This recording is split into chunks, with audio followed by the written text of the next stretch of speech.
네, 여러분 안녕하십니까? Good afternoon, ladies and gentlemen. I'm Seung-hee Lee, MC of the first World Emerging Security Forum hosted by the Korean Ministry of Foreign Affairs. The theme of Future of Multilateral Cooperation in Response to Emerging Security Threats. 어제에 이어 사회자로 함께하게 된 아나운서 이승희입니다. 여러분 반갑습니다. Nice to meet you. 네, 고맙습니다. Thank you. Starting yesterday on November 16th, the forum runs for 2 days until today. All its programs are live streamed on the YouTube channel of the Korean Foreign Affairs Ministry. 오늘 진행되는 프로그램 역시 대한민국 외교 Today's program will be live streamed on the YouTube channel of the Korean Foreign Affairs Ministry. We look forward to your active participation throughout the conference. Today's first program is a special roundtable on health security. We held a health security session yesterday under the theme of international cooperation to strengthen response to a new health and security crisis. During this roundtable, yesterday's session will be reviewed, and 4 panelists will engage in general discussions. We'll have in-depth discussions to share our insights. Let me introduce the moderator and panelists. Political Science Professor Seung-ju Lee at Chungang University will serve as the moderator. Please welcome him with a big hand. Good afternoon. Sitting next to him is Hoon-sang Lee, visiting professor at Yonsei University College of Medicine. Please give him a big hand. Thank you. We also have Professor Jong-gu Lee from Seoul National University College of Medicine here with us. He is also Ambassador for Global Health Security of Korea. Also joining us, Man-gi Song, Deputy Director General of the International Vaccine Institute. Please welcome him with a big round of applause. Last but not least, Sang-bae Kim, Professor of Political Science and International Relations at Seoul National University, is also with us.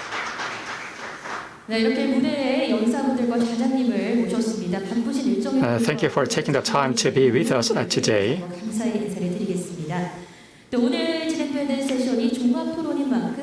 If you have questions watching the discussion, please post them in the comment section if you are joining us online. If you are here in person, you can send your question using the QR code on the table. We'll do our best to have them answered. Anti-COVID safety measures such as the temperature taking of all staff and disinfection have been meticulously taken at the venue. We ask for your gracious understanding that speakers will present without wearing a mask, as dividers are set up among speakers and panelists. Thank you for your understanding. Let us begin the special roundtable on health security. Professor Seung-ju Lee, serving as moderator, will give a presentation to review the previous health security session, followed by a talk by Professor Hoon-sang Lee. Then there will be general discussions by Professor Jong-gu Lee, Deputy Director General Man-gi Song, and Professor Sang-bae Kim.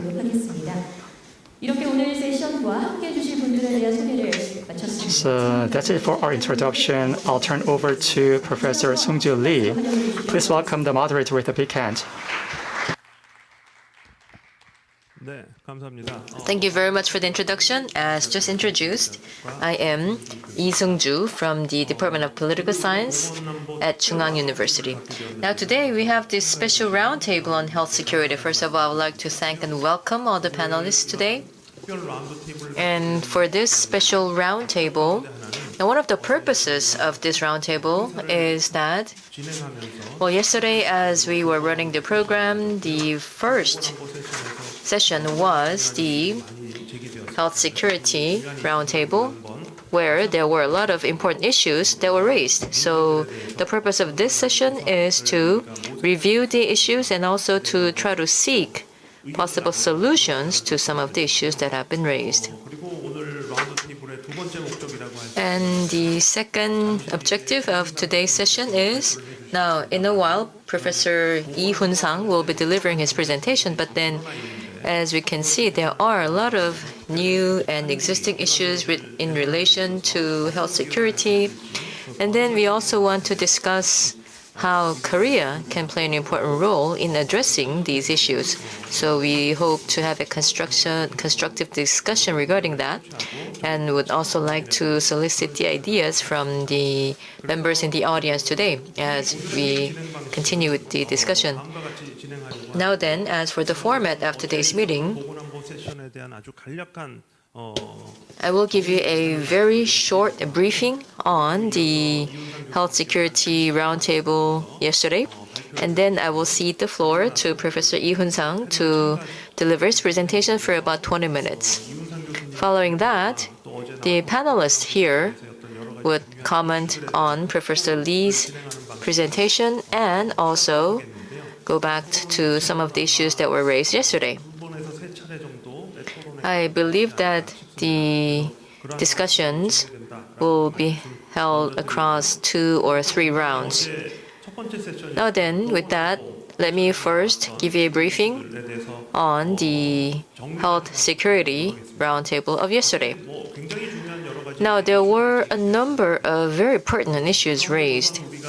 One of them was, it would be amiss if I did not go into this, and that is about how the nature of COVID-19 itself is changing, which was also mentioned by several speakers as well as the discussants. In other words, COVID-19 is a phenomenon that is much more complex than we had initially expected. It is also a moving target, meaning that it is very difficult for us to address it at once. So, narrowly speaking, just looking at the variants, then in the beginning of responding to COVID-19, we relied on health protocol. But then moving on to the vaccine development and distribution, now with the distribution of the vaccine, there were high expectations, of course. But then now, with the variants continuing to emerge, then we can see that vaccinating our way out of COVID-19 is also going to be limited. So then perhaps we would have to move on to the next stage or the 3rd stage in fighting off COVID-19. Now, in the case of Korea, we have what we call living with COVID, meaning going back to normal under COVID-19.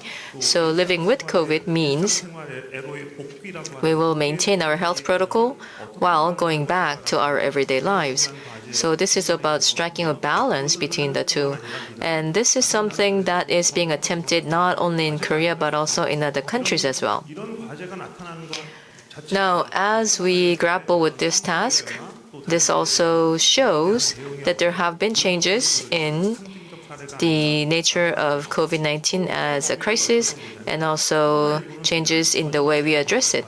And then, broadly speaking, it's not just about a pandemic, it's not about health protocol, it's not about just preventing infectious disease. As we see COVID-19 sweeping through the world, the different countries are also going through economic recessions, meaning that there is a linkage between health and economy. And also many countries, as they try to fend off COVID-19, many of them are reverting to nationalism. And also even for vaccine diplomacy, many of them are projecting their own national interests. So these were some of the issues that were raised and commented upon at the Health Security Roundtable yesterday. And the task upon us is to try to seek the solutions or try to address these issues down the road. And also another important keyword yesterday was about equity or fairness. So that was also quite heavily emphasized. As we all know, under COVID-19, we are also seeing inequitable consequences, and also throughout the world, we are seeing uneven phenomenon out of COVID-19. Now, again, narrowly speaking, there is the uneven distribution of vaccine, and broadly speaking, then social inequity and also social, let's say, disruption and also gap in wealth. So COVID-19 has actually delineated the issue of wealth inequality or the general inequality in our societies. So then it also has become a homework for all of us to address. In other words, how we address the issue of inequality would also be highly important under COVID-19. Now then, I would say that this is also one important feature of the topic of the forum, which is the emerging security, because it was also mentioned yesterday that this is not just an infectious disease. It's not about health security alone. It's more about emerging security. So I believe that there was a consensus on this notion. But just the fact that we have a consensus does not mean that we have a ready solution or any idea that would guarantee success. This is going to be an ongoing homework for us. And the issue is how we are going to organically tie together all the different issues or the pieces related to this particular emerging security issue. In relation to this, another topic that was raised was about the global governance. Again, in order to respond to COVID-19, there were many different attempts, and one approach was international cooperation, which was very important. So that was also broadly agreed on. Despite that, WHO, Gavi, CEPI, so these international organizations, as well as the civil society, so despite their strong push and despite their hard work, much work remains to be done, was also the consensus at yesterday's meeting.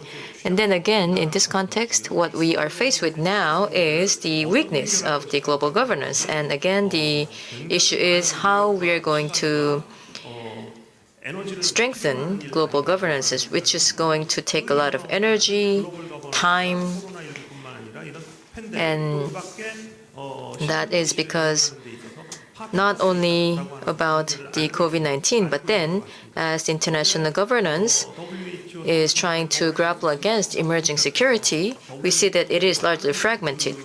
Now, yesterday, the Director General of the WHO listed some of the issues and the limitations of the WHO. Now, it has offices in over 150 countries in the world and has network and alliances with so many different partners around the world. Even then, WTO acting alone is highly limited in addressing these issues. In other words, what we need is cooperative governance or stakeholder-based governance. So I would say that these are some of the issues that we have to ponder more down the road. And another issue that was mentioned yesterday was about the need for a multidimensional or a multi-sectoral approach. So I would like to seek your views regarding these number of issues. So that was my briefing on the discussion yesterday. And of course, there were many other important issues raised. For example, about the need to have an early warning system and the agility or the swiftness in the early response, and also the utilization or application of emerging technologies in addressing COVID-19 as well as future pandemic, and also how we can define the relations between the states or between the state and other parties. So again, there were many different issues that were raised, and so perhaps today at this special roundtable, we might also be able to touch upon some of them as we try to mull over the possible solutions to them. So that wraps up my briefing on the Health Security Roundtable yesterday. And then now I would like to invite Professor Lee Hun-sang to deliver his presentation for this special roundtable on health security. So now, Professor Lee, please. 네, 감사합니다. Thank you. As introduced, I'm Hun-sang Lee. Following up on the yesterday's session, we'd like to speak about the continuation of the COVID-19 and our preparedness for future pandemics from the standpoint of security. So I'm going to talk about what consideration we have to have at the national level in order to do these. What we learned from the COVID-19 is that the world is interconnected with each other. Through this pandemic, it's a shame that initially, as pandemic was spreading in China and Asia, due to the geographical distance, the US and the Europe tend to relax. And as was the case with SARS and avian flu and other respiratory illnesses, these infections were mainly concentrated in Asia. As you can see, what you're seeing is the interconnectedness of flight routes around the world. So geographical distance does not mean much. So this is something we have to reflect on. And another thing we find to be a shame is that in 2019 and 2018, there was a global influenza pandemic. And there has been anticipation that another pandemic is coming across EU. And despite our earnest effort to make preparations, our preparedness has not been sufficient. And this time around, we have this pandemic that come every 100 years, but we have no idea about the frequency of future pandemics. Will it be every 100 years or shorter? We have to make that a consideration. In the 1980s, and AIDS was prevalent, followed by avian influenza and other XLTB and other antibiotic-resistant strains and biological and chemical terrorist attacks. We also have Ebola and Zika virus and MERS that hit Korea in the past. So we will continue to witness the emergence of new diseases. Since the early 2000s, the world witnessed the emergence of SARS. International health regulations were revised back in 2005 in order to strengthen international response as part of multinational effort.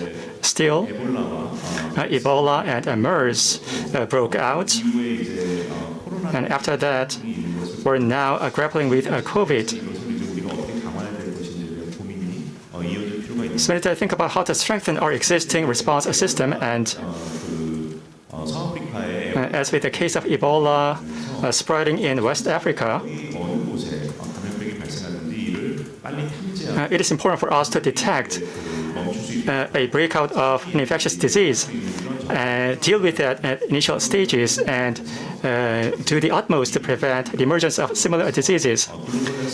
The U.S. has taken the lead in devising a global health security agenda,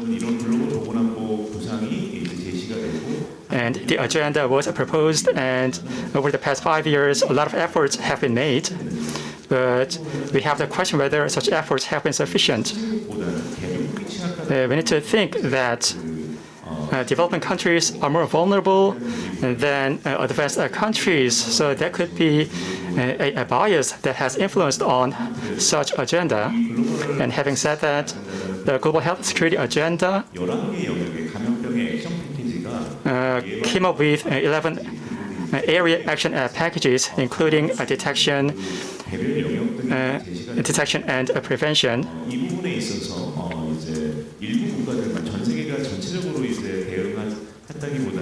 So it's not that countries around the world respond in uniform, but such effort has been led by about 60 countries, and it is necessary to expand the scope of such efforts to include more countries in the world.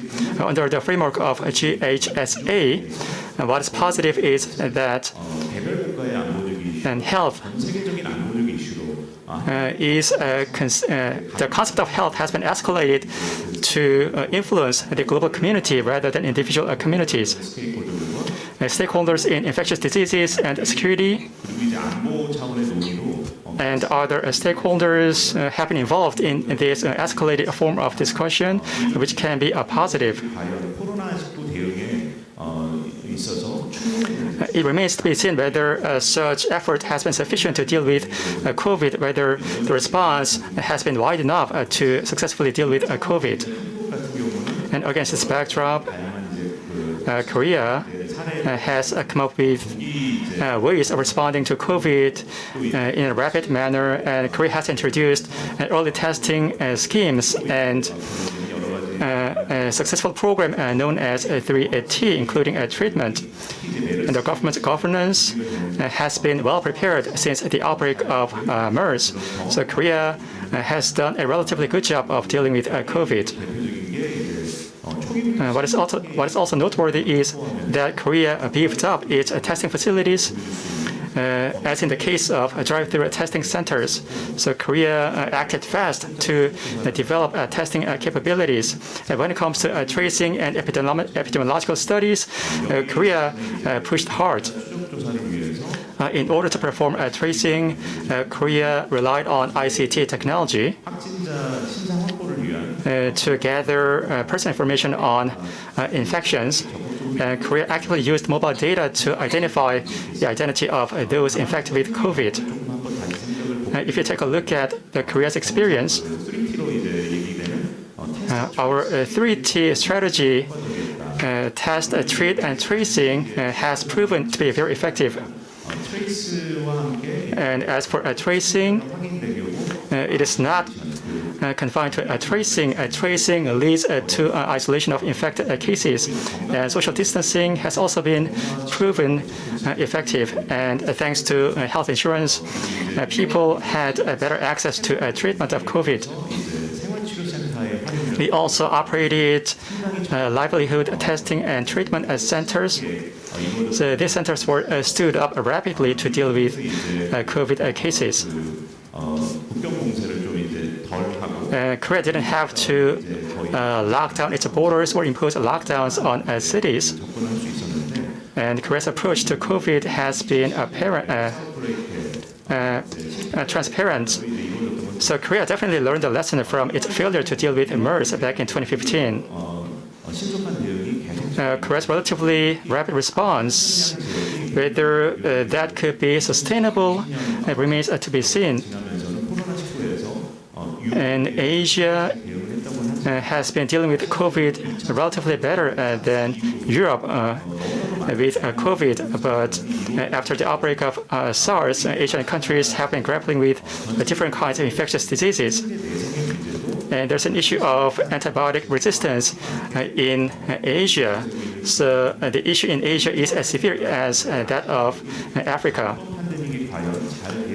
And we'll see whether Asian countries will be able to respond better to the next round of COVID, next round of pandemic, I mean.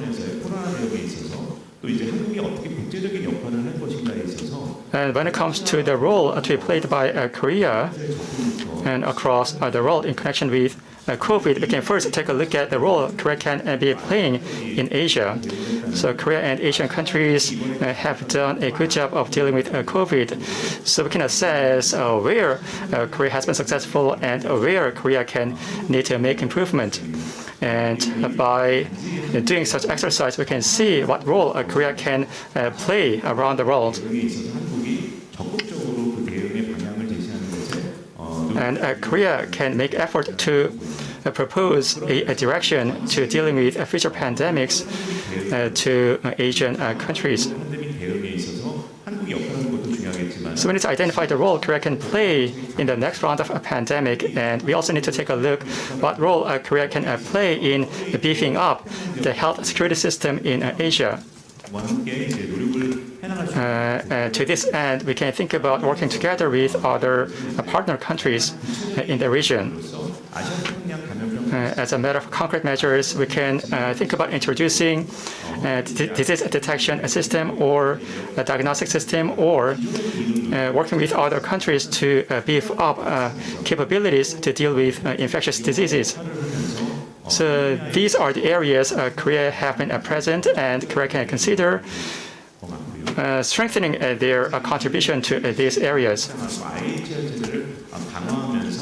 While strengthening IHR and global health security agenda, we need to strengthen the foundation of multilateral cooperation. This is where Korea's role, Korea can play a key role. Based upon the Sendai framework, we can go beyond health to take a multi-sectoral approach. We can also take all-hazard approach. Under that concept, we can think about the role Korea can play in health security. In order for Korea to perform the role, Korea alone cannot do that. It has to rely on international partnerships. Korea, Japan, and China hold health ministerial meetings. We can utilize that platform. We can also work together with ASEAN Plus 3. We can also work together with a security framework proposed by Australia. We can also think about partnering with the US. Such cases of cooperation, there have been such cases of cooperation, such as a field epidemic training program led by WHO, where Korea also participated. And as for ASEAN Plus 3, Korea, Japan, and China have been participating in fostering talent for epidemiological studies. So we can build upon existing efforts in order to beef up our efforts. Japan and Australia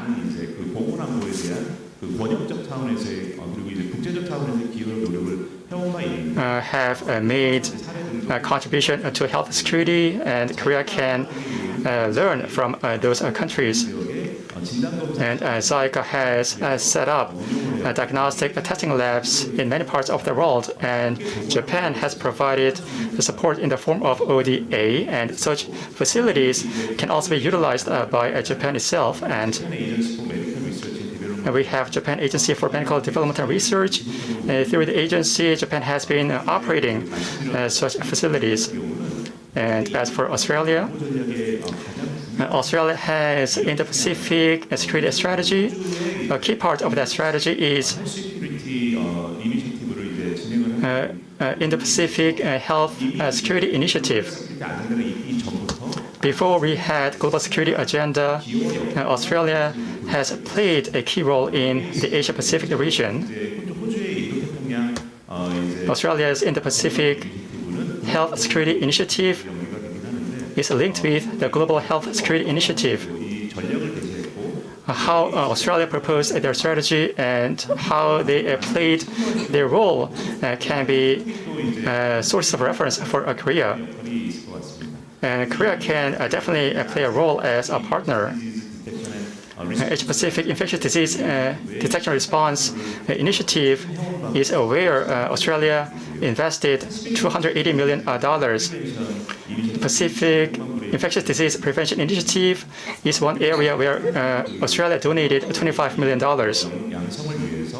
And in order to foster a talent, such as for epidemiological study, Australia is operating a fellow program, and apart from Australia and Japan, in Southeast Asian countries, the ADB and international organizations work together to strengthen regions' capabilities to deal with pandemics.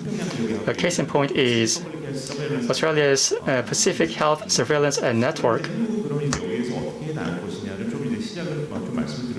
Then where do you go from here? One of the areas where Korea had trouble was sourcing vaccination. So we have to strengthen our roles in these areas. And the government has proposed a plan to position Korea as a global vaccination hub. And based on the plan, we can partner with COVAX and CEPI to ensure that Korea play a role corresponding to its international standing. We also need to think about the role Korea's vaccine industry can play. So by doing this, we can make a contribution to the international community, and we can also depend on such program to source vaccines for Korean people. We can partner with international organizations and research centers already present in Korea to develop new vaccines. So we can identify various partners such as the Gates Foundation, so that Korea can play a role in developing and distributing new vaccines. We also need to focus on strengthening our capabilities, and over the long term, We need to think about establishing infrastructure for beefing up on health security.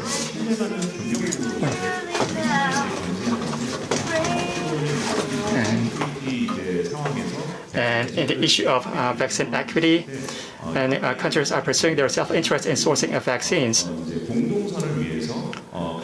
And for the common good, Korea can propose a direction where countries can work together. So Korea can play a role as a mid-ranking country connecting advanced countries and developing countries.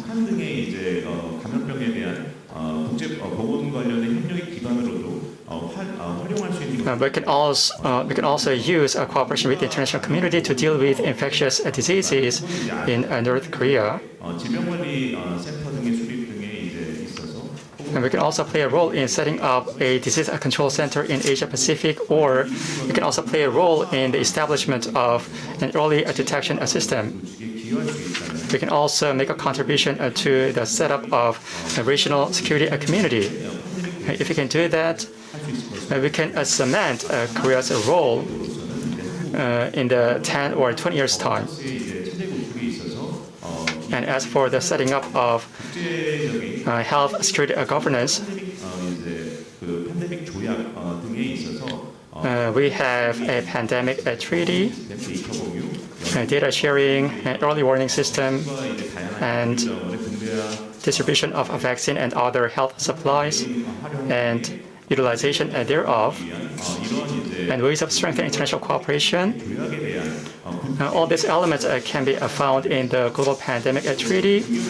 Korea can make proposals on the role of such a treaty. And more than anything else, a multilateral global pandemic response led by the UN and the WHO is another area where Korea play a role. And Korea can also have its say in the decision-making process at the international community.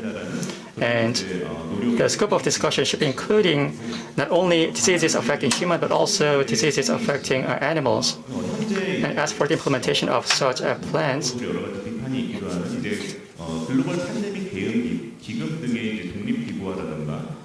we can think about making the Global Pandemic Fund operate as a standalone fund.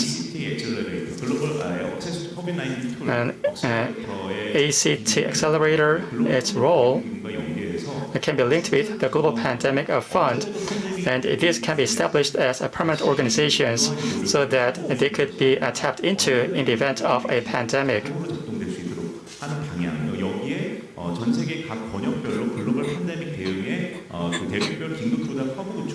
We can also make a contribution in setting up hubs for vaccine supplies in many parts of the world. So when it comes to sourcing vaccine, each country should not be on their own. Countries need to work together to source a vaccination. The U.S. utilized the Operation Warp Speed to rapidly source vaccines. The role of COVAX facility should not be limited to the COVID. The facility can be made into a permanent facility that can help source vaccines in future pandemics.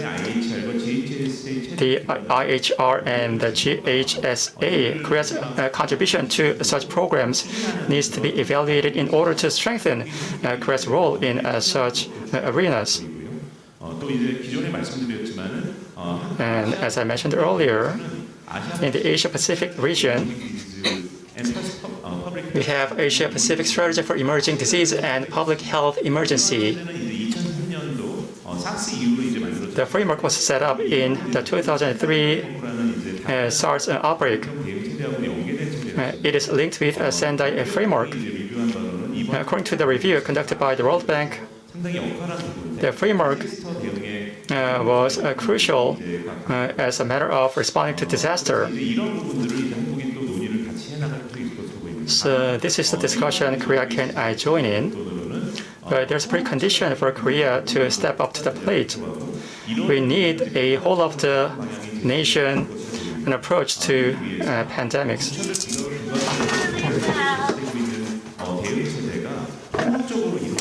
So we have to take an integrative approach.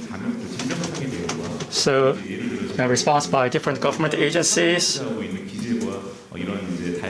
including other government agencies, should be focused not only on vaccines, not just on research, but also on the development of a nationwide strategy. The Ministry of Foreign Affairs can the face of Korea in the international arena, and we need to seek to strengthen cooperation between different government agencies, and such effort has not been present in Korea.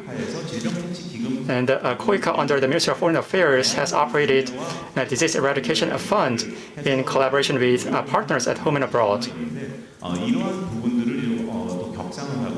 We need to escalate the level of such a program. We can think of tapping into the fund to strengthen our effort. Korea is positioning to serve as a global vaccination hub. Such effort needs to be presented as a nationwide approach. And this is where interagency cooperation is crucial, and loans and grants offered by KOICA can be incorporated into the program. We also have Korea-based international organizations such as the International Vaccine Institute. Can collaborate with multiple organizations such as the UN and the WHO.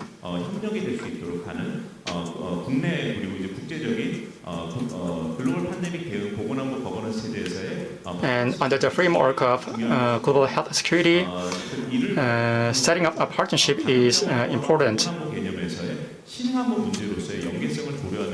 We also need to think about the linkage between health security and emerging security. And the Asia-Pacific has been an epicenter of infectious diseases in the 20th century. And going beyond dealing with current COVID, Korea can serve as a vaccination hub to help countries deal with future pandemics.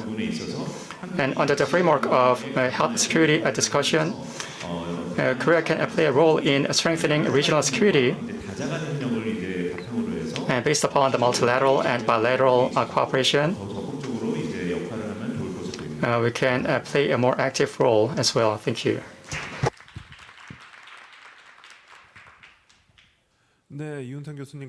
Thank you very much, Professor Lee, for the presentations. I can see that he touched upon a very broad range of issues in a very comprehensible and also in a succinct manner, which was very helpful for our discussion to be undertaken from now. Now then, following the presentation, we would be having an opportunity to exchange our views. Now, what Professor Lee has presented was about the capability of the states responding to infectious diseases, and such capability depends on various factors, I believe. So then, for example, the initial factors are different, and also the history behind each country is different, which would also have a very close impact on the nation's capability against infectious disease. He also emphasized regional health security governance. So, for example, Korea, Asia-Pacific region, or the Northeast region. And I tend to agree with this assessment quite strongly, because now, so far as we went through the COVID crisis, we were focused more on the national response or the global cooperation. And what I am highly impressed with is that regional cooperation, perhaps regional cooperation can also be the bridge between the nation and the global cooperation. But then right now it appears to be the missing link. So I do believe that, yes, regional cooperation or regional health security governance can also be a very important step forward. And also, based on this presentation, how Korea can more constructively contribute. So as a middle power, there is much for Korea to do, not only for Korea's national interests, but also to coordinate and place in harmony Korea's interests and other countries' interests at the same time. So, for example, having a regional health security community can be one initiative, because there are different regional initiatives that are being undertaken as we speak. So then, considering Korea's advantages and disadvantages or comparative advantage, we can also make the responses appropriate to us. And I believe that perhaps that can also be one of the bases for peace and prosperity in Northeast Asia as well. He also talked about how we can lead this process through bilateral and also multilateral process. And also, last but not least, we need to have national strategy for Korea. And also, he emphasized the need for integrative health security governance. I believe that that is necessary for both each nation and also at the global level. So that is the presentation from Professor Lee. And now regarding that, I would like to seek the views from the panelists. But before going into that, there's also a question from my side. So I would like to raise a few questions and then ask each panelist to present their comments, including the answers to the questions. Now, this is an overarching theme at this forum as well, but now, of course, in addressing COVID-19, there has been some progress and also some clear limitations. So, of course, we need to improve the governance, especially on the global level, and I do believe that there is a certain level of consensus on improving the governance. Now, we talk about improving the governance, then what are the weaknesses or the problems of the existing governance? And also, how do you believe that we will be able to strengthen them? Now, then I would like to first go to Ambassador Lee, so in the order of the program. And then, so I would like to hear from each panelist and then go back to Professor Lee to hear his response. So now, then first, Ambassador Lee. Yes, thank you. Just as introduced, I am Lee Jong-gu, and yes, he did touch upon a very diverse array of topics. So then I see that the moderator has asked us to focus our comments on the governance. And now what I would like to discuss is perhaps I would like to clarify perhaps one or two points mentioned by Professor Lee and then move on with my presentation. Now, first of all, the WHO declaring it as a pandemic. The process of such pandemic declaration appears to be less than transparent. So inside, they would come up with their views, and then they would announce what's called the public health emergency concern. So this time there were 6 such announcements. And then now in the process of that, there was, I would say, some opaqueness or less than transparency. So there have been some controversies as well. So now for an organization like the WHO, now it has its standards on the regulations, and also it serves as an advisory group as well. So in other words, it's not an acting or responding organization. In other words, it was not an organization that would address issues on the ground. But now, when it announced the 4th or the 5th public health issue of concern, and then of course there was Ebola outbreak followed by Zika, and then now, so they were announcing FEC, and then now there were some global backlash. So you announced this emergency, and what are you going to do? So then they came up with the World Health Emergency Program. So they have undertaken this, and I understand that they have about 700 to 800 staff members there. They also have the response team and the preparedness team. So the response team, so it is the response team that would implement responses on the ground. But then now, if it is a pandemic, then this organization is no longer able to handle this. So for example, Ebola, this was limited geographically to West Africa, so perhaps the WHO's response program was enough to handle that. But then now, if it is a pandemic, which is global, then this would go beyond the capability of this one team or the WHO. Perhaps that was one difficulty for the WHO, and also there had been some controversy, so I understand that they are realigning their organization as a result of that. And then now, second is now the world hazard preparation. So would this be right? Or, I mean, there are the earthquakes, or there could be potential nuclear accidents or chemical plant explosions. So there would be, so do we need to have an all-hazard approach, or do we need to have a more focused pandemic response approach? So if you could elaborate a bit more on these points, I would appreciate that. And then following that,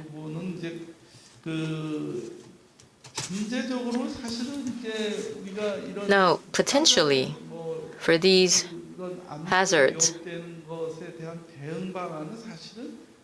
now, in responding to the potential security risks, what it needs is to have unending preparation and training or drills, so to come up with a response system and then have simulation and so forth. And this time around, lacking that, there were also a lot of issue raising. Now then, moving on to the topic of governance. So including Ebola outbreak, so up until then, most people were really not talking about anything else than the WHO. And then also nobody talked about dismantling the IHR. But then the IHR was first drafted in the 1880s during the London cholera. So it was around that time. And then since then, it was revised in 2005. So during the 1950s. So it was drafted in the 1950s, and then it was overhauled in 2005. So in the process of the revision, so as it had also gone through this revision, we wanted to apply that this time. But then for the recommendations, and they have the standalone recommendations and the permanent recommendations, but then we see that, so there are both the permanent and the temporary recommendations, and we see that the countries were not following any of them. So then, failing to comply with the recommendations, then does the WHO have the power to sanction them? No. And also, then does the WHO have to support the countries to follow the IHR? And they say that that was not possible. So now many were now saying that perhaps we need to abandon the IHR because it was not easy to comply with. And then now they're saying that since the countries are not following the recommendations, then let's try to make an improvement. So I believe that that is where we're at today, to try to improve the governance. And then the second topic is now in the lead up to declaring a pandemic. Now, China announced a new epidemic, and then they announced the gene sequence within about a week, I think, so less than 15 days. So within a week of announcing this new epidemic. But then, by that time, it already had spread to the rest of the world. But then the problem is, at that time, so the WHO, so it took so long until the WHO declared it a pandemic, and it was not clear, it was not transparent. In other words, the verification. So the data or the information that were announced and published, how is the world going to see them? So it was about the verification and also about the compliance. So again, there were voices calling for the revision of the IHR. Then are we now going to have a new convention or a treaty, or are we going to still have the IHR in a different form? And then regarding that topic, what is going to be Korea's position? So I'm sure that between the Ministry of Foreign Affairs and other relevant institutions of Korea, I believe that the discussion has to be undertaken regarding that. But then in the course of the verification, for an organization like the WHO, with its full global membership, now for the WHO to verify its own doing is not going to be easy. In other words, the verification should be performed by a different organization. What I mean is that at this time, perhaps the global health security governance should be centered on the WHO. But then, let's say to ensure transparency, for example, in announcing or declaring public health emergency of concern, or to verify compliance issues, we need to have a separate organization. So I believe that that is also the view that is being voiced in another corner. So yes, I do believe that the WHO should be at the center of addressing the problems. But then right now, the IHR, now who has the responsibility? It is the health ministry of each country. But then if there is a pandemic, then it's not the health ministry that can be responsible. We need to have the entire national resources mobilized. But then under the IHR, it's only the health professionals or the health ministry that is to be responsible. So I believe that it is those points that have to be improved so that we can improve compliance for the IHR. So these are some of the questions about the IHR that have to be discussed and addressed. In other words, the infectious diseases that we're seeing now they are emerging health security issues. So I added health in front of the security.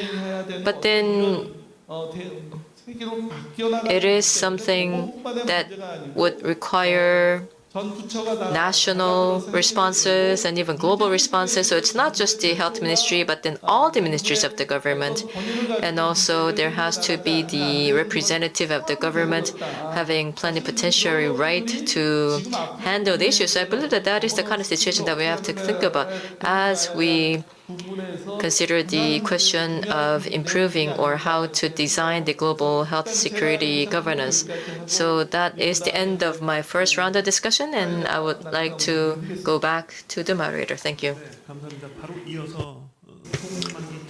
Thank you. We'll give the floor to Deputy Director General Man Gi-song. I'm from the International Vaccine Institute, so I'm going to focus my remarks on a vaccine. Professor Lee gave a good summary and talked a lot about my institute during his presentation. Thank you. And as for the pandemic, let us take a look at what preparations Korea has made in vaccination.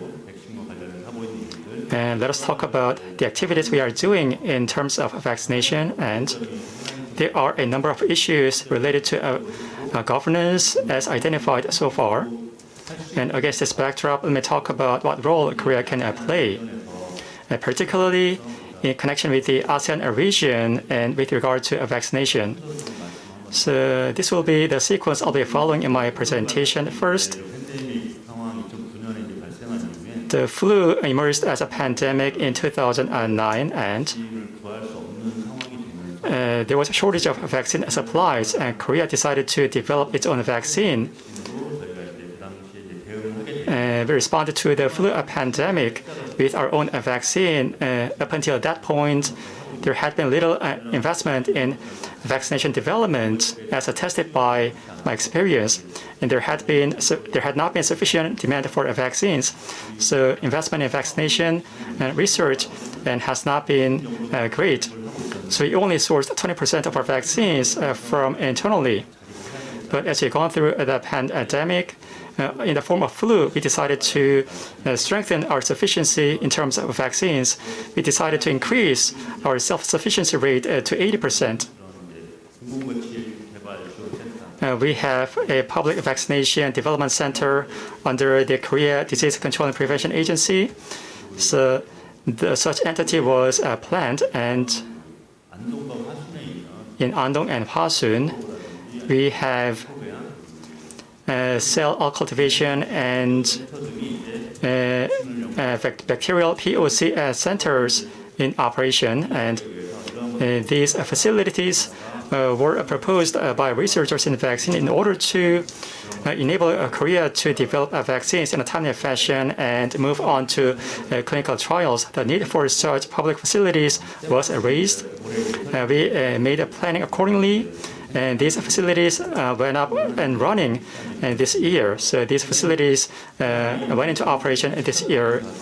We have BS Level 3 facility inside the facilities that would help us develop initial materials responding to a pandemic and planning clinical trials.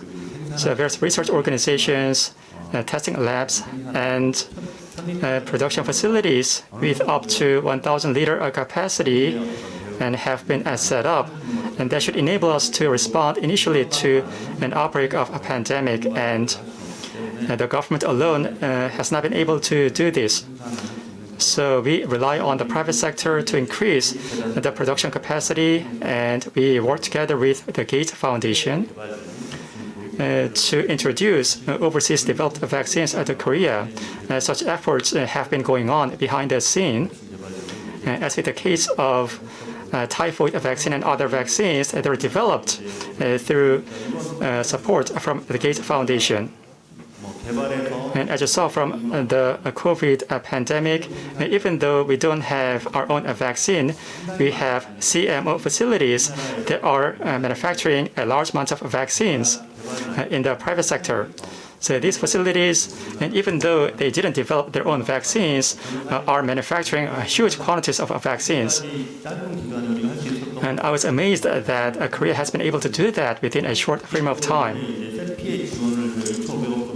We received a funding of 250 billion won from the SEPI, and the SK was supported by the Gates Foundation and with funding from SEPI to put a new drug material into the third phase of clinical trial. So we have been making a lot more contribution than we initially anticipated. Still, we could have done this a lot faster. And having said that, Korea is making a huge contribution in those areas. So we should feel proud of that. And one more thing, still, we have identified a lot of room for improvement. From the standpoint of governance, advanced countries now have surplus of vaccines.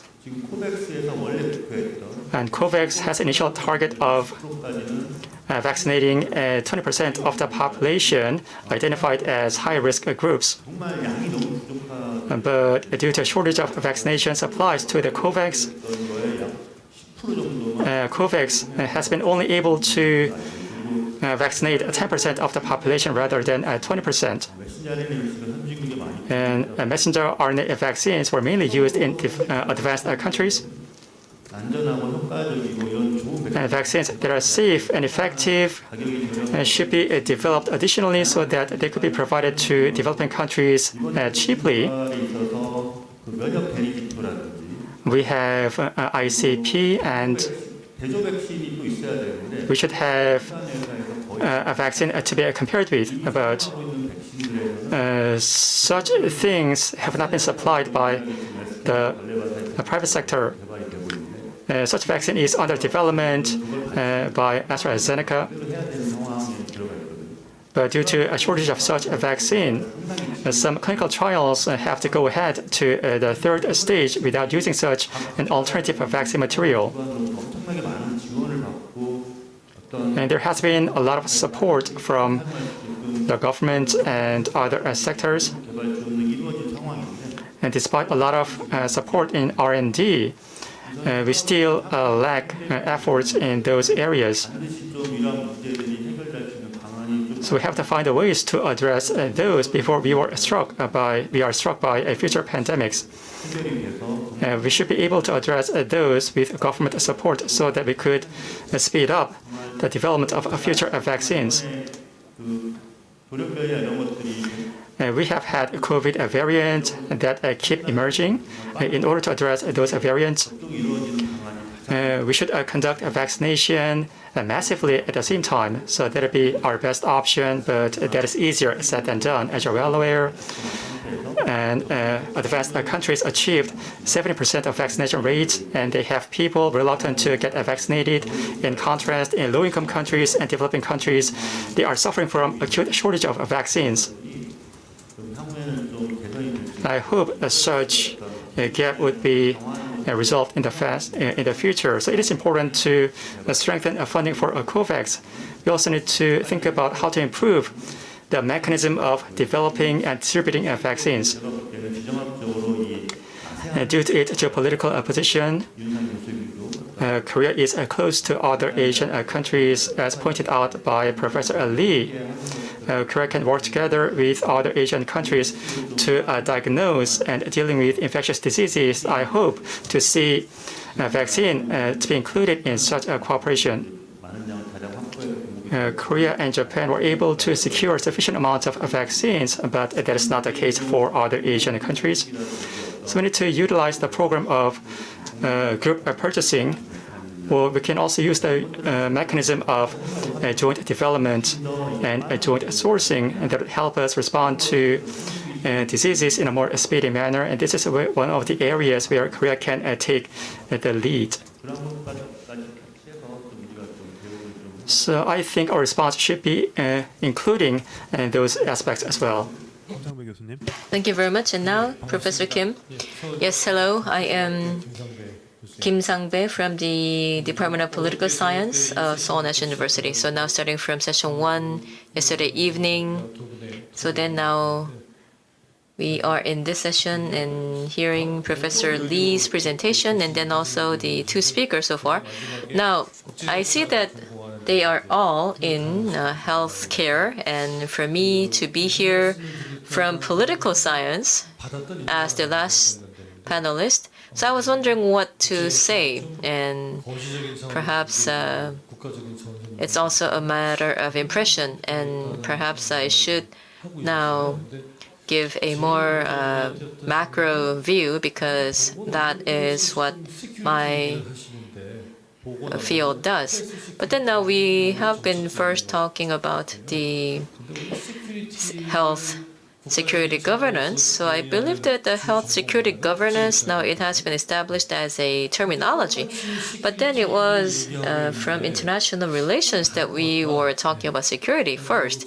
But then now as we are talking about security here in this context, I see it means something a bit different. So perhaps the end might be the same, but then how it got started and also how it is intertwined with other aspects or issues might be a bit different from the notion of security that we talk about in international relations. So then I was thinking that perhaps we need to more. So if I may discuss a bit more about the context of security, then that would be better in terms of understanding the topic of this forum as well, emerging security. So I would say that in healthcare, security is about the survival of the organisms, right? So perhaps it is related to Darwinian evolutionary theory or more about the biological survival out in the nature. So perhaps that is what it means when we say security in healthcare.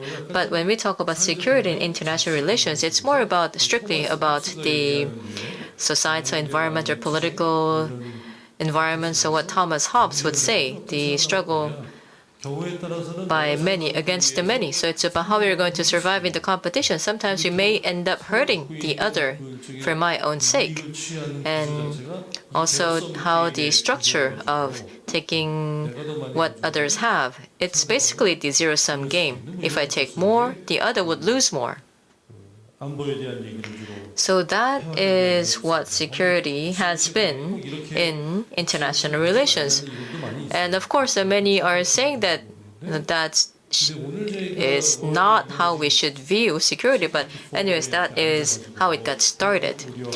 Now then, today we are here sitting at this World Emergency Security Forum and sitting together with the healthcare professionals and myself, having majored in political science. So I believe that the assumption is that there is a common point between these two fields. So then for us to explore those commonalities, perhaps will point us to the future direction.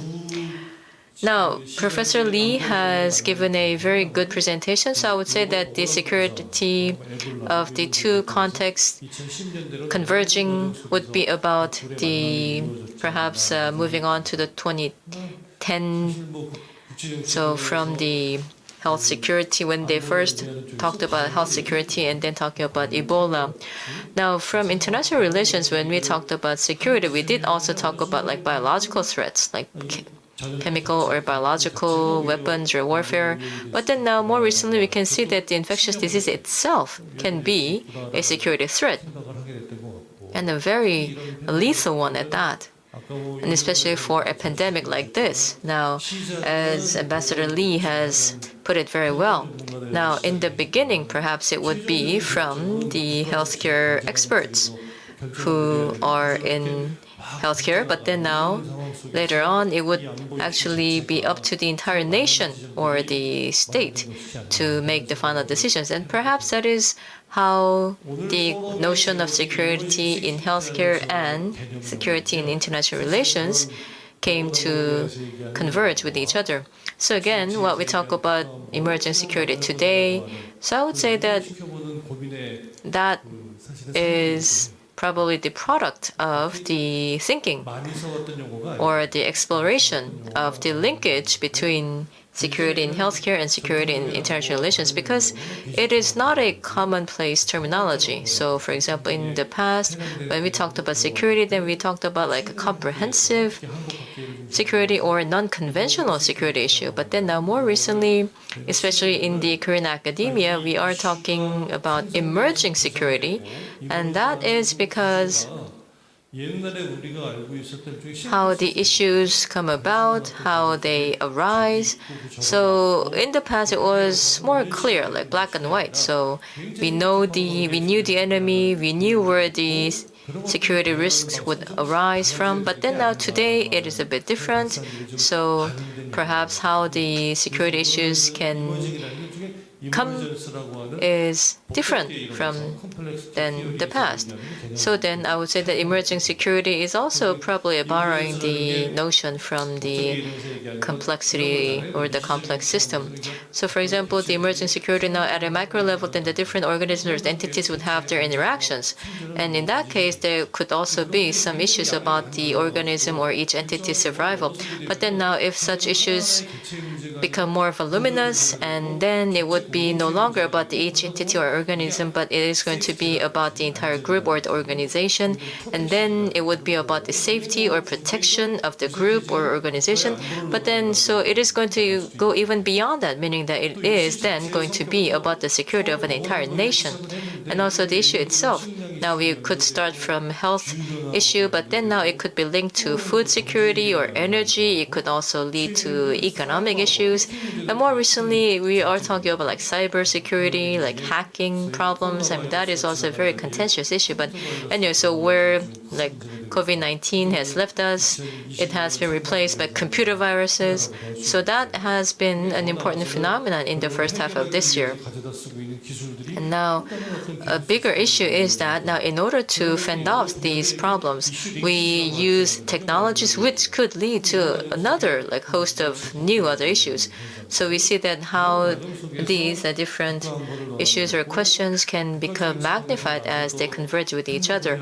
And then so this warrants cooperation both within and between states. Otherwise, then the problems will become bigger. So we see that for the emerging security, I believe that it is, so the concept of emerging security is about focusing more on the process of how an issue becomes a security issue.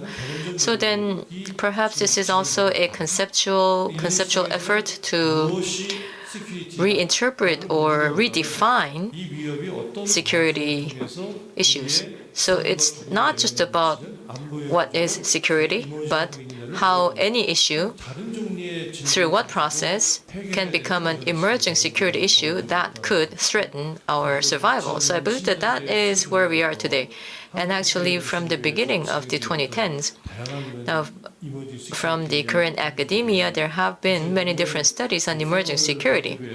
And I would say that through this forum, not only within Korea, but also on the international stage, maybe you can raise this issue and also some important messages along with it.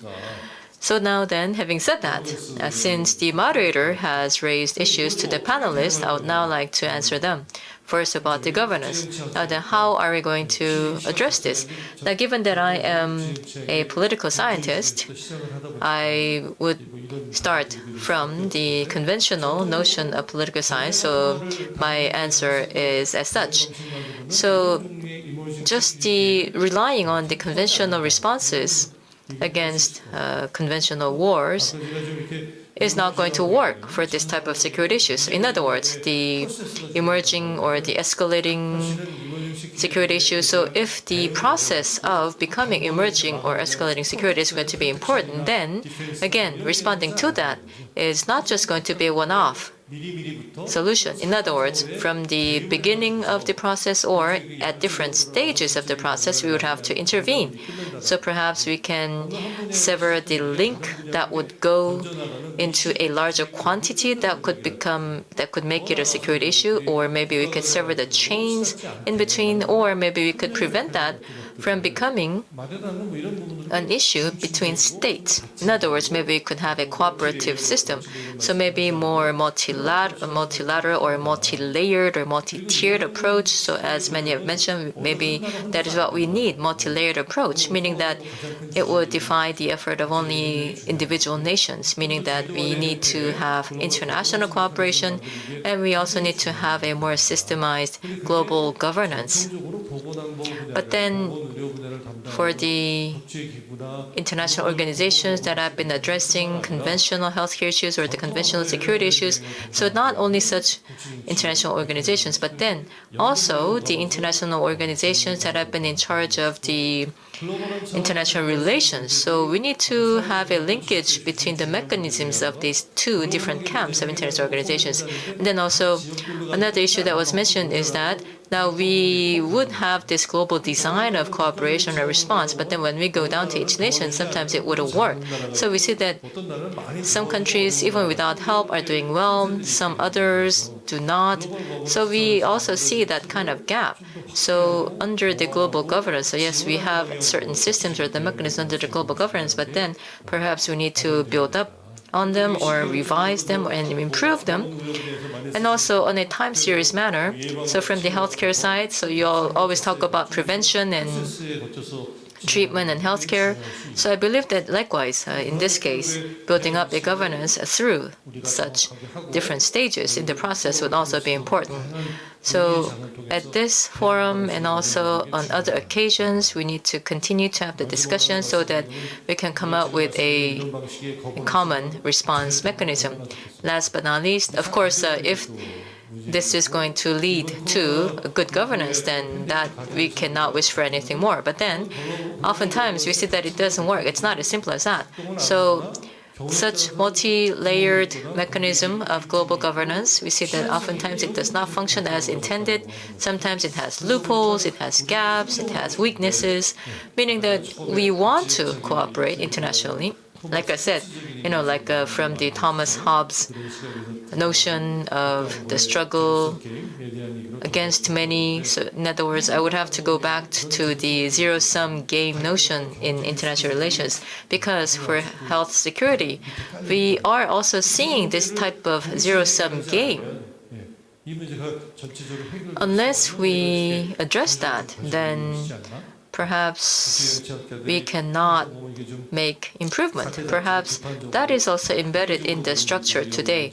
So I'm sorry that I am raising this issue, perhaps because political scientists tend to be a bit pessimistic about the global relations, but so that is my comment for now. And regarding the details, I will come back to it later on for the second round of discussion. Okay, thank you very much, Professor Kim. I look forward to your second round of discussion.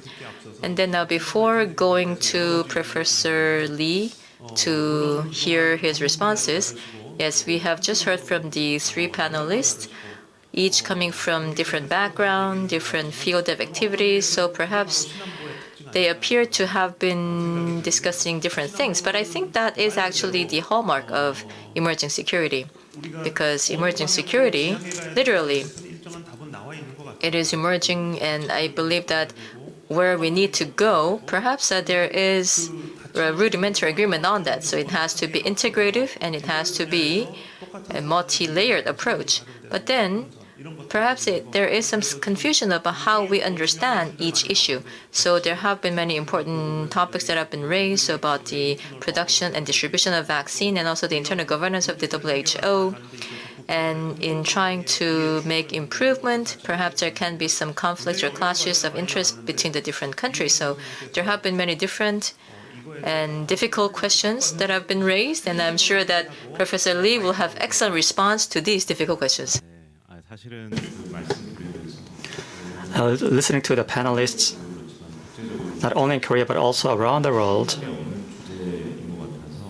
this is an issue we cannot find an easy answer to. So these are very weighty issues that warrant our consideration. And even though I give a presentation regarding these topics, it's a shame that instead of giving many solutions, I simply shared with you an overall direction, and I ended up raising issues rather than resolving those. So that gets me concerned about health and security. So our concerns regarding those and our preparedness regarding future pandemics, our direction in response to those is a concern shared not only in Korea but also around the world. And we have yet to reach a consensus on this. We have yet to develop theories or concepts regarding that. So this means Korea can take the lead in international discussions on these topics, and Korea will be able to propose opinions regarding these topics. So let me start with governance. Let me share with you my personal experience and opinion regarding governance. And governance has been discussed around the world, and the process of the WHO declaring a pandemic was fraught with issues. As pointed out Professor Lee, the process was not transparent. And the process should have been transparent and speedy. And the WHO should have had more authority in terms of execution, but as we learned from the pandemic, the WHO lacked all three.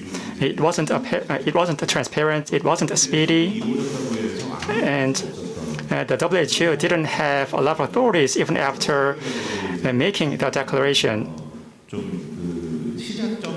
So that should be our starting point of our discussions regarding our governance. The traditional sense of health, as with education, and had been discussed among technocrats rather than at the level of government.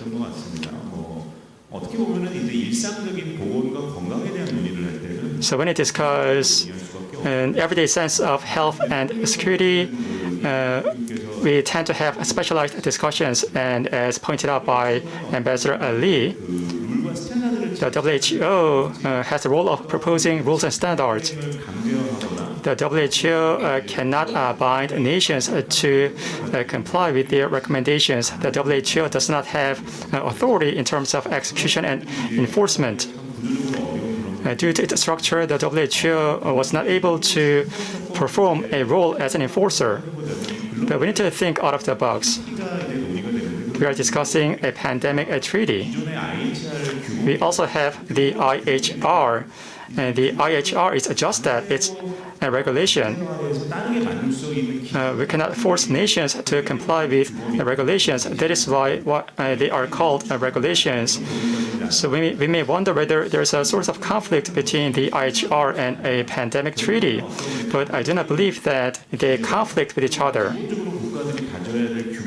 The IHR can serve as a norm, and the treaty can complement the shortcomings of the IHR. The Global Pandemic Treaty and the IHR can complement each other. We have to devise the Pandemic Treaty in a way to make sure of that. The WHO is a group of experts dealing with technologies. The world looks to WHO to make a decision. The WHO's opinions can be respected, but when it comes to matters between nations diplomatically, the WHO's decision lacks a political or diplomatic consideration. In our future pandemic framework, each nation has to respond to a pandemic diplomatically. And if the next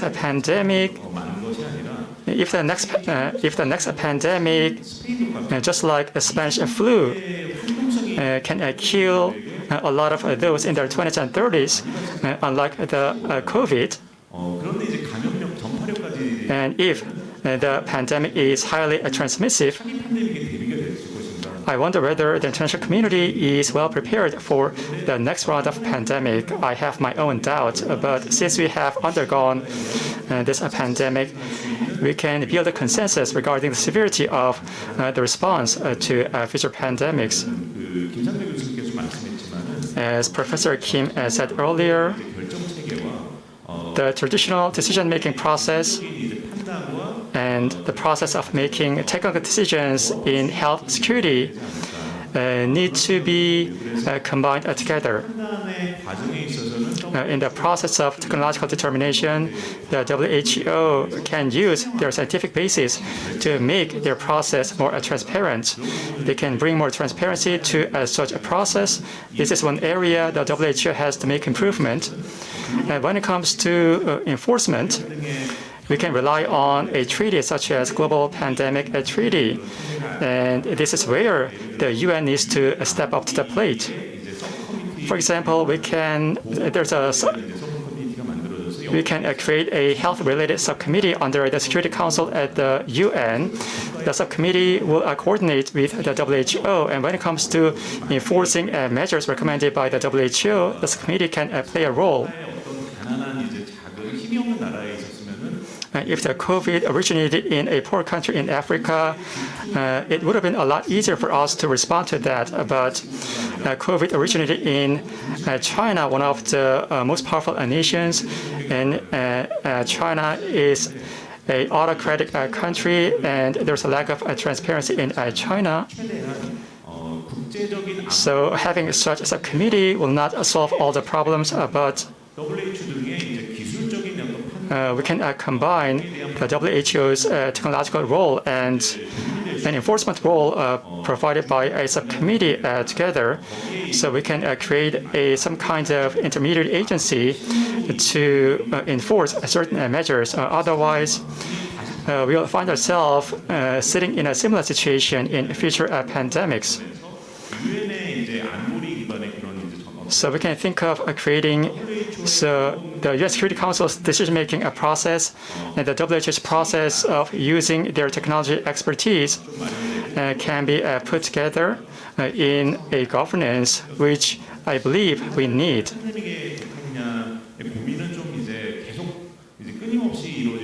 So we have a continuous debate regarding hazard and a pandemic. So this is my personal opinion. When it comes to responding timely to a crisis, we need pandemic responses. But as you learned from the COVID, it started as an infectious disease before becoming a pandemic, which can cause issues across society, including the issue of inequity and cause economic harms. So we need to respond to a part of the pandemic from the standpoint of all hazard. So when speedy measures are appreciated, we can maintain a pandemic response.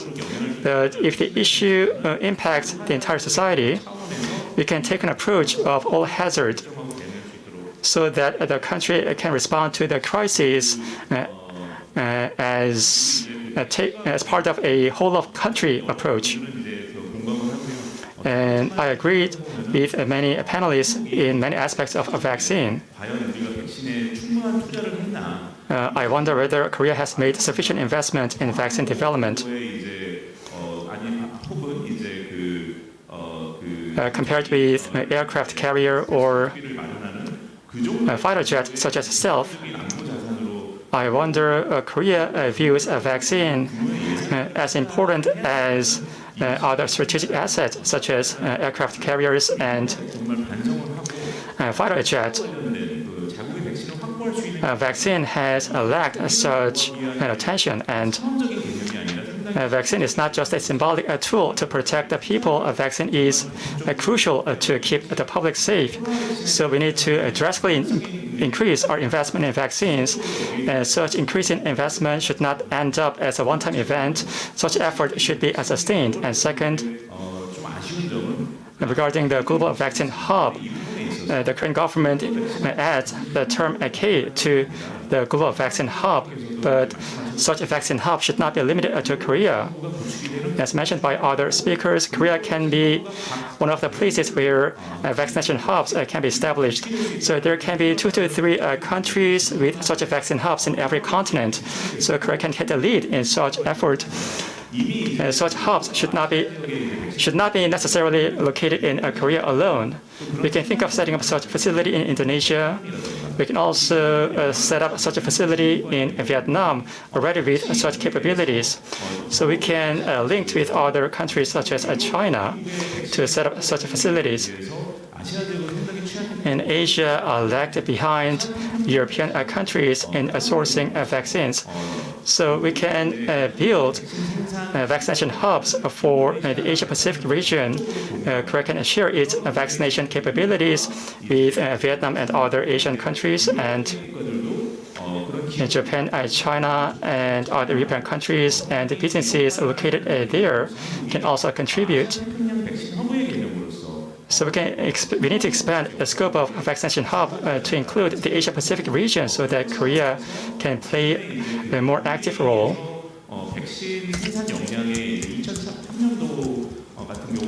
In 2003, and regarding hepatitis B, Korea provided a loan to Vietnam as part of ODA through UNICEF. Such support should not be just one-time event. Such support should be a part of a region-wide strategy. And the remarks by Professor Kim keeps me wondering, and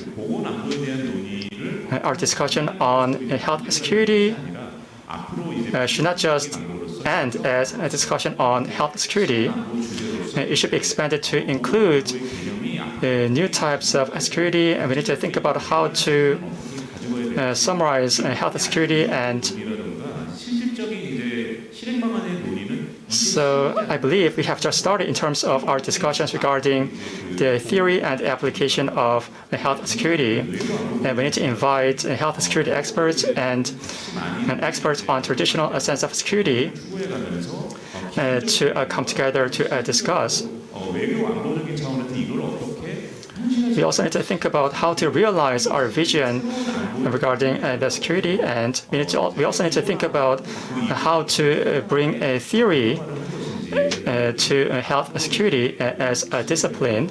And I believe such continuous discussion should continue, and we have just started in that endeavor. Thank you very much, Professor Lee. Now, as you have mentioned, the UN Security Council system and then the WHO approach, and maybe we could combine the mechanisms of the two. That is a very refreshing idea, and perhaps one that merits further discussion in the future.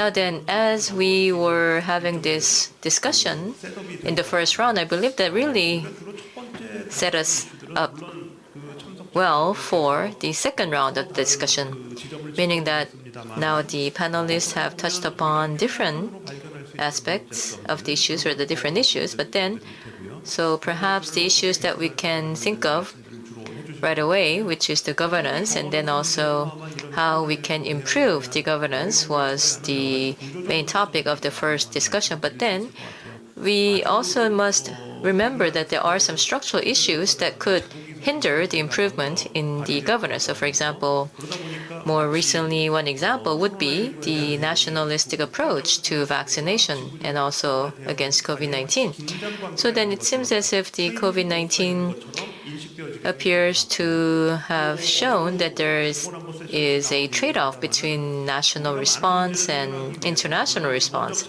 And also this was mentioned yesterday, and for us to have effective response, then of course we need to have the norms, but also better financing. So perhaps we also need to find the solutions to improve the financing aspect. And also Mr. Song talked about vaccine as well, but then, so not just the production of the vaccine, but also how we are going to go from production to distribution of the vaccine. That is also a very important topic.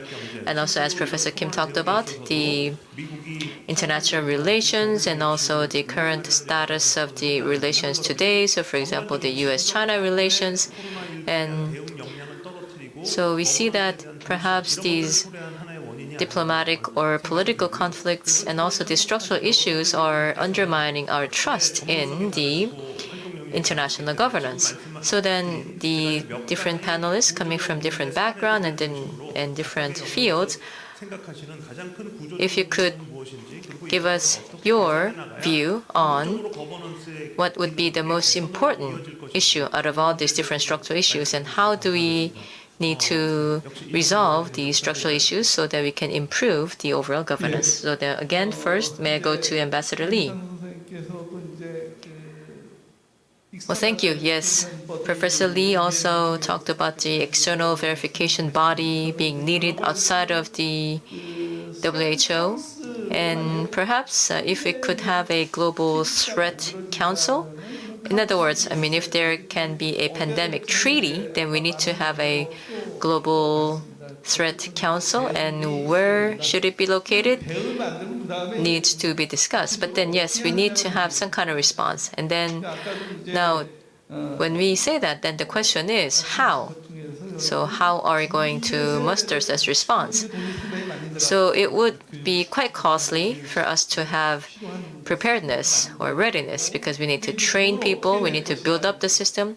Then how are we going to come up with the financing? So the financing or the funding sources would also have to be included in any treaty.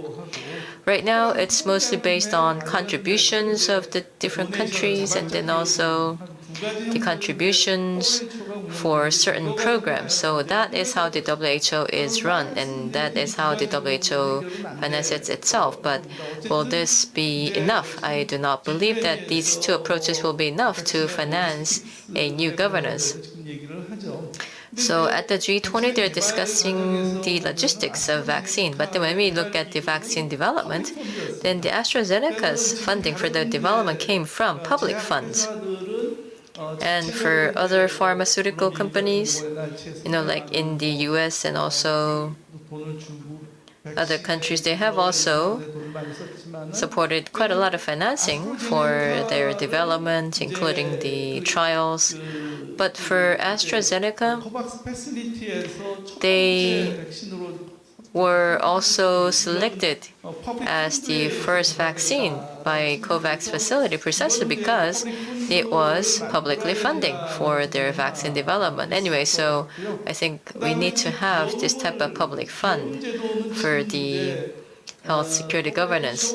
And second is now about the contribution. So then between contributions and fees or duties, now yes, duties should come from each country, but then in terms of the contributions, now that also has a lot to do with the national interest. So the countries that give more contributions would want to transplant their own programs in the WHO. They would want to exert more influence in the WHO the more they pay the contribution. So that probably is not the right way. Then what would be a better way? So for example, in Korea, I thought that the disease fighting fund would be an innovative idea, but then, as you could see under the pandemic, this was really not an idea that could gain traction. So we could see that we needed to build up the fund in peacetime, but then when the time really came for us to use this fund, it did not have enough money. So again, how we're going to come up with the financing, how we're going to fund all these activities, perhaps it can be included in the treaty, in certain provisions. So for example, the WHO would recommend that the countries have to implement certain programs, but such programs were not complied with, then perhaps there could be like interest or surcharges. So perhaps it could be made a bit more mandatory. So we need to perhaps have that kind of disincentive. So for the countries to comply with the programs, and also we need to have a verification system to report the progress and also to look into the progress. But anyway, so that would also have to be reviewed further. But anyway, so on one hand, there could be such incentives and disincentives, but when it becomes a pandemic, then in terms of the regional cooperation, it would be very difficult for us to count on that at a time of pandemic. But still, let's say on a regional basis or a global basis, we need to keep trying to develop the talent. And perhaps that is one area where Korea can contribute. Now, for example, in the beginning, Japan, when we were talking about health security or human security, then Japan established a UN university. So with that example, then perhaps we need to have our own mechanism of developing talent or the human resources for global health security. So for example, Korea has perhaps Korea can also build like health security graduate school so that we can develop talent with master's degree or PhDs. So that's perhaps one area where we can focus on. In other words, not just the financing aspect, but also talent development. And also the third point, which could be related to the financing issue. So vaccines and therapeutics, so they are and should be global public goods. So meaning that they're public goods or the global commons, then producing them. So in the event of a contingency, then we need to scale up the production. So I understand that the US, they had a plan to scale up production at the time of Ebola. So then, now in terms of scaling up the production, then maybe we could have a hub and spoke strategy with the WHO. So now the hub and spoke strategy is now you have the hub of production and then it would be scaled up in times of contingency. But then now this was a strategy that was in place even before the messenger RNA vaccine. So in other words, before the COVID-19 vaccine, let's say for malaria or for other diseases, they already had the plan to develop and produce messenger RNA vaccine for other diseases. So they already had the plan, they had the strategy, and it was around this time that they wanted to apply this idea. China. In other words, to scale up the production. Now, I believe that that is necessary.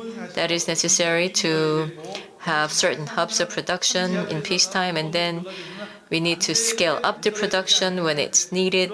But then in the course of this, we also have to make sure that the proceeds will not be concentrated on a few handful of pharmaceutical companies.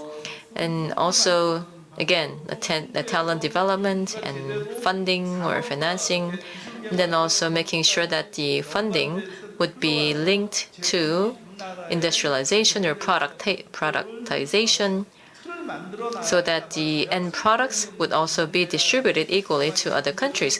So I believe that all of these elements have to be embedded in the treaty or any type of convention that we come up with, so that this situation will not be repeated in the future. Thank you.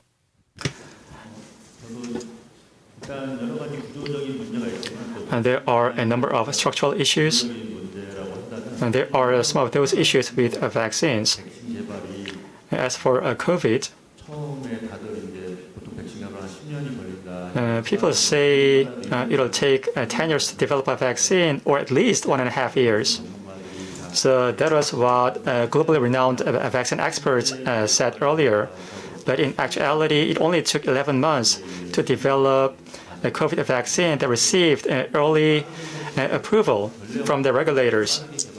So the vaccine was developed in record time.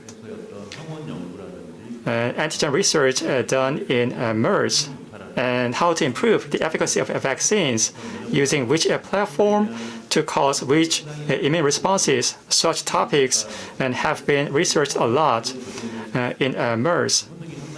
And applying the antigen of MERS was proven to be very effective in developing COVID vaccines that contributed to reducing the time frame of vaccine development with COVID. And there are viruses such as Ebola and AIDS and hepatitis C. Vaccines don't work, or other diseases with a lot of variants. If we had such pandemic, we wouldn't have a vaccine even now. So things are worsening because of the COVID, but from the standpoint of vaccine development, we were lucky.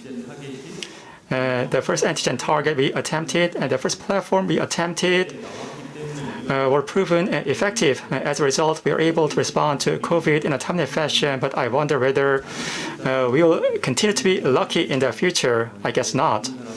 Professor Lee said future pandemics can hurt young people more. And with vaccine development, I wonder whether we will continue to be lucky in the future.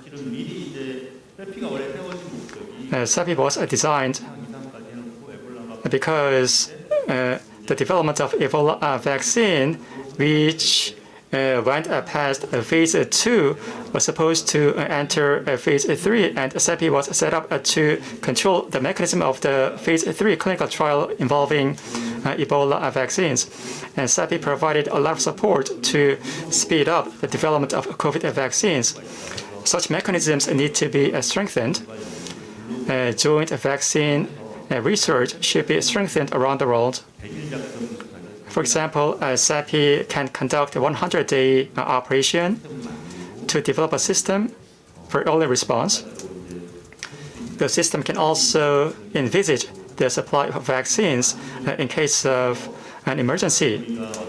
Such mechanisms need to be strengthened so we can anticipate certain pandemics and viruses, and we can develop a joint system to respond to those.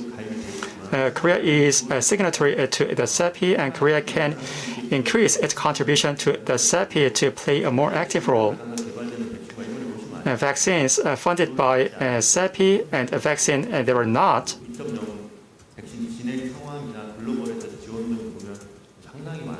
are very different in terms of efficacy. With the case of vaccine version 2. Current organizations can receive a lot of support from global players such as CEPI and the Gates Foundation to participate in vaccine development, and I'd like to see more of that in the future. So we talk about structural issues, and Korea's participation in such efforts has been weak. We can take this opportunity to realize the importance of participation in such efforts. we have realized the importance of certain materials in vaccine development. Such issue cannot be resolved alone by Korea. This is where Korea needs to partner with countries around the world. So Korea's participation in joint development is very crucial. And by doing so, Korea can increase its contribution. So this is one area we have some way to go. Back in 2018, the first task was established after the setup of CEPI. We introduced such program to Korea to encourage Korea to participate in such program. And I wish Korea can do more of that to more actively participate in such a joint program. So this is one message I want to bring home. Of course, downstream production is very important, and it is even more so for now. But it is also important for us to participate in the upstream of development. So I hope Korea will be able to participate more actively in such front-end development. And production is considered as one of the key structural issues, so I don't have to belabor the point on that. Thank you, Professor Kim. Yes, then centered on the health security, then also about the cooperation or the need for governance. So that is the main topic now. And then how we can have a better cooperation mechanism or governance, then about the structural competition or the competitive structure within and between states. So we need to better understand such a structure. So that is what I'm going to point out. Now, for the political scientists, because we are not expert in the technical details, so we also have something of an inertia to just look at the macro level. But then also for the experts as well, then they also appear to be doing something similar. So because they're not very knowledgeable about the political science or international relations, they try to put them into the black box and try to talk of something else. So perhaps I think what we need is to try to open up that black box of each field. Now, in the international relations, we also talk about security dilemma. Now, I try my best to protect my security, so I build up my defense system. And then the other side would also spend more to build up their military defense. So then that ends up being mutually detrimental. So I think under the pandemic, we also have something similar when it comes to the vaccine. It's like a vaccine dilemma.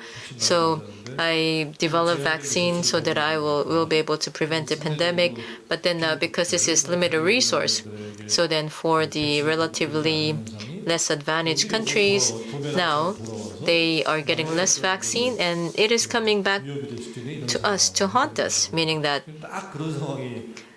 that could actually come back to us to hurt us as well. So I see something very similar here. Anyway, so if the resources are abundant, then none of this will be a problem. And also if these threats were predictable, then this will not be a problem either. But then being that they are unpredictable and we need to have very quick response, then we are bound to have only limited distribution of the finite resources. And in the course of that, we would be in confusion, in something a bit chaos. But then if we just keep all these things in a black box and think that, well, these will be dealt with by the politicians, now that is not going to help in finding the fundamental solution. But that is actually what we have seen in the past 2 years. Since the outbreak of the COVID-19, we see that the major countries, they have stepped up to try to identify the source of the pandemic, so to speak, and then also in the course of trying to identify the cause or the accountability, then they were also touting about how each regime is more superior than the others. So there was this kind of a regime competition. And then also in the case of Korea as well, I think there were some distortions as well. So not only about the health protocol, but then also when it comes to the vaccine development, they also had competition about the vaccine. And then some were saying that, well, we cannot accept your vaccine standards, so our standard or our technology is better.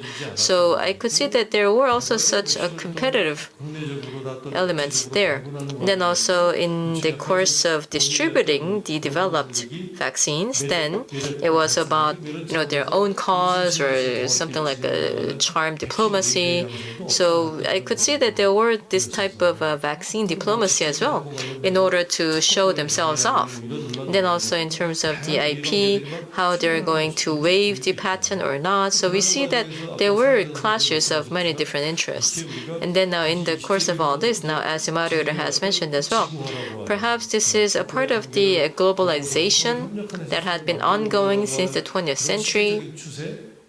So now this was the globalization was a trend in the human history about the different countries becoming more interconnected. But then now perhaps what we have seen this time is a reversal of such globalization. So we have to save ourselves first.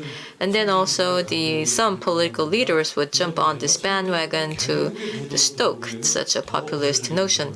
And then so it's not just about the issues of the different countries, but then now when we also think about the relations between the developed and the developing countries, and of course we also talked about the supply chain, but then now when it comes to the vaccine gap or the problem of the vaccine, then it's not just about health, but it can also spread to other issues like economic or societal issues too. So we need to gain an accurate understanding of these different aspects. And then I think we need to have a change in our thinking, some, let's say, unconventional thinking, to come up with this solution that could address them. And then one last thing that I would like to comment is what can Korea do in this context? So in the past 10, 20 years, now we know that we are no longer a developing country, so perhaps we are a middle power. Then, as a mid-sized power, standing between developed and developing countries, then we need to come up with solutions that can bridge the two positions. So let's say from each camp, if some solutions are provided, then maybe it can for, let's say, the loopholes or the gaps in such proposed solutions, then maybe you can come up with some ideas to make improvement on them as well. In other words, to playing such a bridging role. And also, in this context, I mean, how much can Korea do alone? So we also need to create a coalition of like-minded countries. So we also need to exert some leadership there. So perhaps I can call it the middle power diplomatic leadership in forming a coalition among the like-minded countries. So perhaps that is another attempt that we can do. And then also in terms of the norms or regulations, I think there are some messages that Korea alone can project to the world. So diplomacy versus like autocracy or collective or the individual. But then in the case of Korea, I mean, we were able to have a successful health protocol without really violating human rights or the privacy or individual rights. So perhaps there is something unique about our situation. Anyways, whatever it is, I mean, we need to look into that and then perhaps use that as a basis to find the value of Korea as a mid-power standing between the developed and the developing country camps. And now today we are discussing the health security issues as part of the emergency security. But then now, in the second and the third sessions about the cybersecurity and also new technology issues, and also, so these are also tough challenges. And not only that, the refugee crisis is also being seen as another security issue. So, but then I would say that they are perhaps all interlinked with each other. So in the course of addressing them, perhaps we can raise them first and then also try to come up with some solutions of our own. So I think perhaps it is time for us to take such swift actions. And then it is in that context, yes, this World Emerging Security Forum forum.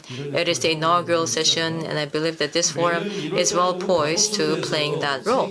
You know, every January there is the World Economic Forum, the WEF. And that is where the leaders of the developed countries and also the leaders of different fields get together to discuss economic issues. So if there is the WEF in the first half, then in the second half, it will have the WESF, where the mid-powers can come together to discuss the issues, especially the issues that were not dealt with by the developed countries. So maybe we can raise these issues, and we can also, step forward to set a model in addressing these issues is my personal hope. And with that, I conclude my remarks. Well, thank you very much for that. So we have already gone over 1 hour and 15 minutes of our time. So now I would like to go back to Professor Lee to hear his response. And also there are some online questions, so why don't I also deliver these questions to you so that you can respond to them together in your concluding comments. Now, the Northeast Asia pandemic health governance. Now, what do you believe are the path for this mechanism to become a good regional health cooperation body? And then also, Professor Kim has mentioned this earlier, but then, yes, there were many issues that were raised today and also many challenges or homework that were raised today as well. Anyway, so what do you believe can be Korea's role in addressing these issues? Regarding Northeast Asia security regime and framework, the most crucial element would be national commitment and availability of funding. So we can make a declaration to develop an early warning system and participate in a pandemic response. But when it comes to actual execution, and apart from a key vaccination hub development, there was no place else where investment was directed. So it's about government's commitment and the role it can play. In order to set up such framework, as mentioned by Professor Kim, we have to remember that Korea can only do so much. We tend to emphasize a global strategy. Korea can provide a venue and take the initiative to propose opinions. So this is the extent of Korea's participation. And Korea has mainly cooperated with the U.S. in health security. It is necessary for Korea to search for new partners. Korea needs to go beyond the existing cooperation framework, including Japan, China, and the U.S., to collaborate with Germany in Europe or Australia in Asia or other countries. So instead of Korea taking the lead, Korea can be one of the essential countries cooperating with other countries in that regards. And this is where financing is very important. And as mentioned by Professor Lee, in order to make such framework possible, we need to find funding sources. And there can be two such sources. First, we need to have a framework where we can mobilize international financing. In connection with a global pandemic response, we have a pandemic response facility. Along with the new global pandemic treaty, the facility can play a key role and can be effective as response measure.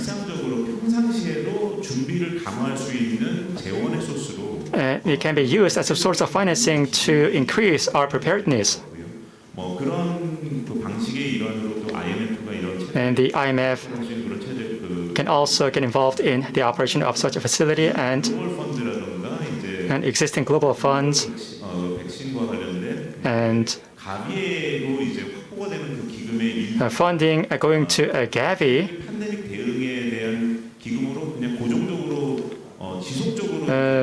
Some portion of the funding goes to such a facility to increase our preparedness. And how to mobilize such a funding and execute such funding is important. And regarding global public good, how can I scale up such a public good in a speedy manner? Such task can be performed by the US and no one else. But how can we scale up such effort to include the global community? So there can be a tall order to perform. But if that is not easy, we can think of doing that within the confines of the Asia-Pacific region. And as for a vaccine, we need to make an effort to keep the momentum going.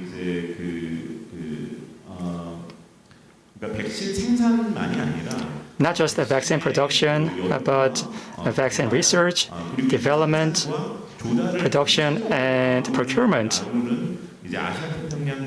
need to be covered in Asia-Pacific Vaccine Council, for example. We can ensure that a vaccine will be developed somewhere in the Asia-Pacific region so that we could speedily address an outbreak of a pandemic.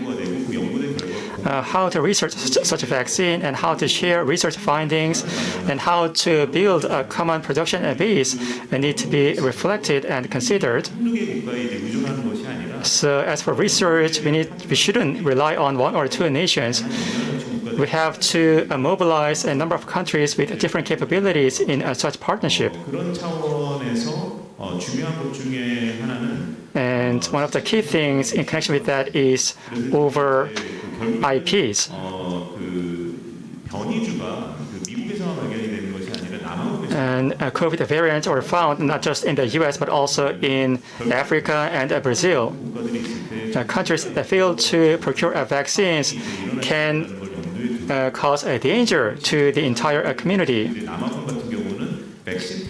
South Africa uses vaccine technology transfer to get around IPs and facilitate the technology transfer of vaccines.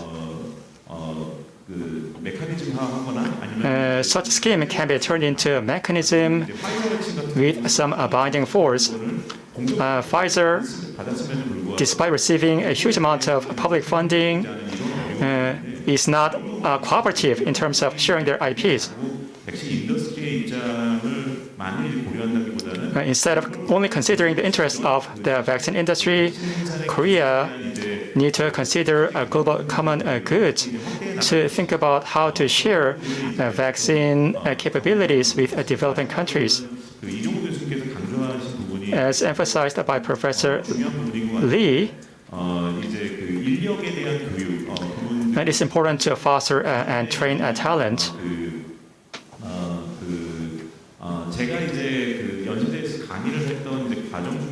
One of the courses I teach at Yonsei University is and organized by KOICA. It was a master's program on global health security. And we had students coming from 20 countries, numbering 60. And unfortunately, right before the outbreak of the COVID, the commissioned master's program went to completion. But what was encouraging was that the 60 trained students went back to their respective country and played a key role in response to COVID. So we could see the potential of such programs. So we should promote such programs not only on epidemiology but also on laboratory and vaccines. Korea can be the hub of training and fostering talent. So this is another area where Korea can also play a key role. Thank you. All right, thank you. Now then, in this special roundtable on health security, we have come to the end of the scheduled time. So today we have had the pleasure of